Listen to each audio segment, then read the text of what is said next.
என்னடா நீ? சிம்ரன் ரசிகர் மன்ற தலைவர், மகாபலிபுரம். எல்லாம் சினிமா தானே 3 மணி நேரம் பாப்பாங்க. ஆனா நான் சிம்ரன் போஸ்டே 3 மணி நேரம் பாப்பேன். என்ன பாக்குற? என் தலைவி சிம்ரன் இடுப்பாட்டிட்டு நிலவை கொண்டு வா கட்டிலில் கட்டி வை 4 வருஷத்துக்கு முன்னாடி தமிழ்நாடே குலுங்கிருச்சு. உன் படத்துக்கெல்லாம் போனா கோட்டர் அடிச்சுட்டு குரட்டி விட்டு தூங்கிடுவேன். படம் முடிஞ்சனா வாழை எழுப்புவான். வெளியில் விசாரிச்சதுல நீ ஓவர் ஆக்டிங்கிறாங்க. ஏடா பாப்பா அழுகுதே? ஏன் அழுகுற? இவனை முதல்ல வெளியில போ சொல்டா. நீ என்ன சித்திரவதை கொடுப்பானே. இவனை மட்டும் காவலுக்கு வைக்காத. என்னடா சொன்ன? என்கிட்ட கேளு. நான் ஓவர் ஆக்ட் பண்றேன்னு சொல்றா.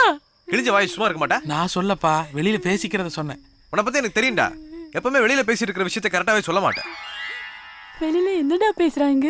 அது ஒண்ணு இல்லைங்க. நீங்க எப்போ வாங்குற சம்பளத்தை விட அதிகமா தான் நடிப்பீங்களாமே.